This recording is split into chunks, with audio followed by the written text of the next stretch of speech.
አንጋፋውና ተወዳጁ የባህል ሙዚቃ አቀንቃኙ ሰማኸኝ በለው ከዚህ ዓለም በሞት መለየቱን ሰምተናል። የሚያሳዝነው ደግሞ በተወለደበት ዕለት ማረፉ ነው። ሰኔ 8 ቀን ነበር ሰማኸኝ የተወለደው። ይሄው ዛሬ ሰኔ 8 2018 ዓመተ ምህረት ባደረበት ህመም ምክንያት በሕክምና ሲረዳ ቆይቶ መትረፍ ባለመቻሉ ከዚህ ዓለም በሞት ተለይቷል። በጣም ያሳዝናል። 3 ነገሮችን አጥብቄ እወዳለሁ፣ ሀገሬን፣ ትዳሬንና ስራዬን የሚለው ሰማኸኝ ከወይዘሮ ገቢያነሽ አባተ ጋር ከ36 ዓመት በላይ በትዳር አንድ ላይ ቆይተዋል። በጣም ጥሩ ትዳር አለኝ፣ አመሰግናለሁ ባለቤቴን ስለምትረዳኝ ይላል ብዙ ጊዜና ከባለቤቱ ጋር የልጅነት ጓደኛሞች ናቸው።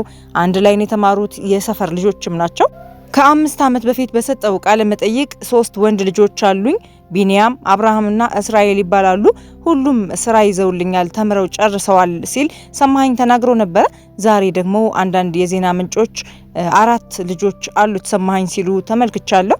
ከ5 ዓመት በኋላ ድጋሚ ወልደው ነው ወይስ የሚለውን እርግጠኛ አይደለሁም። ነገር ግን እኔ እስከማውቀው ድረስ ወይዘሮ ገቢያነሽ አባተና ሙዚቀኛ ሰማኸኝ በለው 3 ልጆችን በትዳር አፍርተዋል። እንዳልኳችሁ ወይዘሮ ገቢያነሽ አባተና ሙዚቀኛ ሰማኸኝ በለው የአንድ ሰፈር ልጆች ናቸው። ባህር ዳር ቀበሌ 3 4 ማዕዘን ተብሎ የሚጠራ አካባቢ ነው ሁለቱም የተወለዱት። ሰሜ ትምህርቱን ሰርጸ ድንግል፣ ፋሲሎና ጣና ሐይቅ ነው የተከታተለው። ከአመት በፊት እንደምታስታውሱት አንድ መድረክ ላይ ሲጫወት የሚታይበት ቪዲዮ ከወጣ በኋላ ውፍረቱ በጣም ኪሎ ጨምሮ ይታይ ነበረ። እናም ብዙዎች ምንድነው ሰማኸኝ እየሆነ ያለው ሲሉ ከዚህ ቀደም የዘፈነውን አረምን ሰጠሽ የተሰኘ ሙዚቃ እያያያዙ ብዙ ትችቶችንና አስተያየቶችን ሰጥተው ነበረ። በኋላም ሰማኸኝ ስለዚህ ተጠይቆ ሲናገር ምንም አይነት በሽታ የለብኝም፣ የወፈርኩት በመቀመጤ ነው ብሏል። ስኳርም ግፊትም ብቻ ዋና ዋናዎቹ የሚባሉት 6ቱ በሽታዎች የሉብኝም፣ በጣም ጤነኛ ሰው ነኝ። ውፍረት ፈልገው አይመጣም፣ ግን አንዴ ካመለጠ አመለጠ ነው። የኔም እንደዛ ነው። በተለይ እስር ቤት በነበርኩበት ጊዜና ከወጣሁም በኋላ በጣም ስለምቀመጥ ነው የወፈርኩት፣ በመቀመጥ ነው እንደዚህ ግዙፍ የሆንኩት ሲል ተናግሮ ነበረ።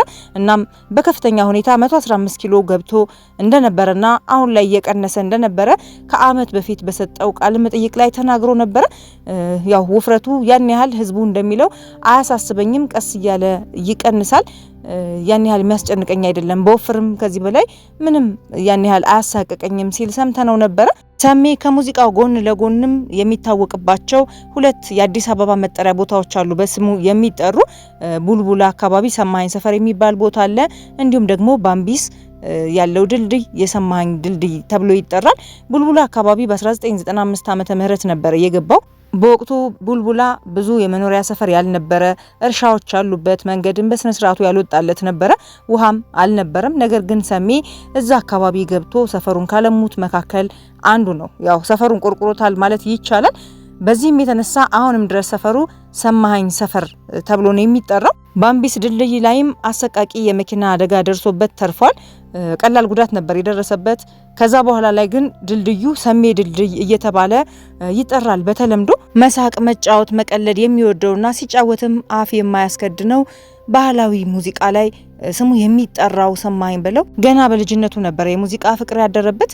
አካባቢው ላይ ያሉ የሙዚቃ ቤቶች ላይ የሄደ አዳዲስ ሙዚቃዎች ሲወጡ ፖስተራቸውን ያይ ነበረ። እየሸመደደም ትምህርት ቤት ለክላስ ጓደኞቹ ይዘፍንላቸው ነበረ። ከዛም በ14 ዓመቱ ወደ ታዳጊ ህፃናት የኪነ ጥበብ ቡድን ገባ። ከዛም ወደ አዮማ፣ በመቀጠልም ወደ ግሽ አባይ የኪነት ቡድን ገባ።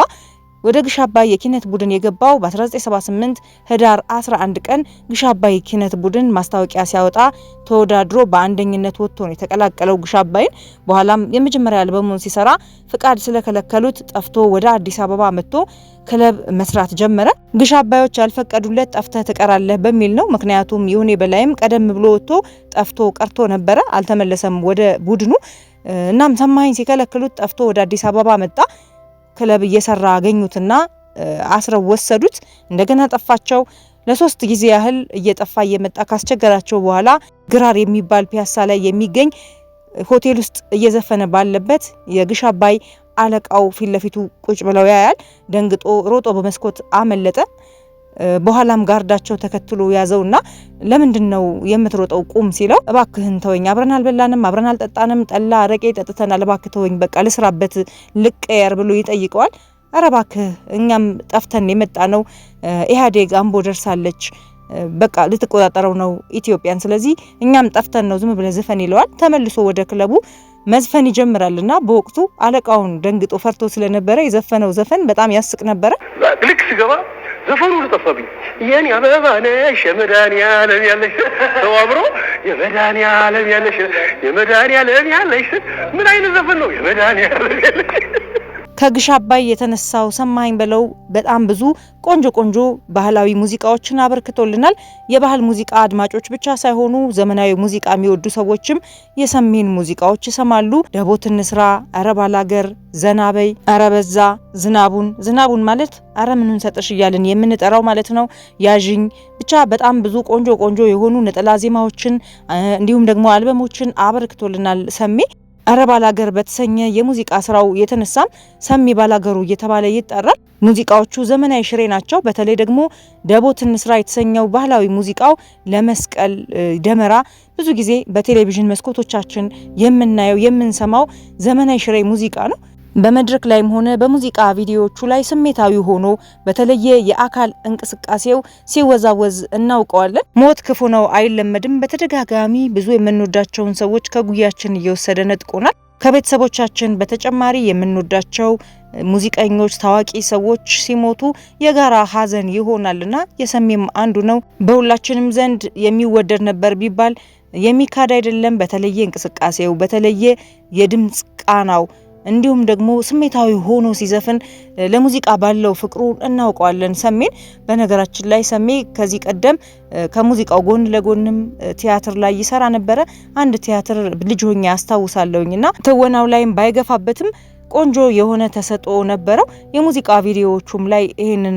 እናስተውላለን ስሜታዊ ሆኖ በደንብ ሙዚቃውን ያጣጣመ ሲዘፈን እናየዋለንና ሰሜን ማጣት እንደ ሙዚቃ ወዳድ በጣም የሚያሳዝን ነገር ነው ምንም እንኳን ባህላዊ ሙዚቃ ላይ እንዳበረከተው አስተዋጽኦ ሽልማትና እውቅና አግኝቷል ብዬ ባላምንም በ9ኛው የጉማ አዋርድ ግን በባህል ሙዚቃ ላበረከተው አስተዋጽኦ ተሸልሟል ቀደም ሲል እንዳልኳችሁ ሰሜ ከስድስቱ ዋና በሽታዎች ከነስኳር ከነግፊት ምናምን ነፃ ነኝ ፍጹም ጤንነት ላይ ይገኛለው ምንም እንኳን በወፍርም ቢልም ድንገተኛ ህመም አጋጥሞት ወደ ሆስፒታል ገባ ከዛም ሐኪሞቹ ለማትረፍ ብዙ ርብርብ አደረጉ ነገር ግን ማትረፍ አልቻሉም ወደማይቀረው ዓለም ሄደ እንዳልኩት ነው ሞት አይለመድም በተደጋጋሚ እንደዚህ አይነት መርዶችን ስንሰማ የምንወደው ሰው ሲሆን ደግሞ አስደንጋጭ ነው ሞት ሰሜ ከሙዚቃ ስራው በተጨማሪም በትዳር ህይወቱም ምሳሌ መሆን የሚችል አንጋፋ ተወዳጅ ቀልደኛ ተጫዋች ሰው ነበረ ሀገሩን የሚወድ ሰው ነበረ ሰሜ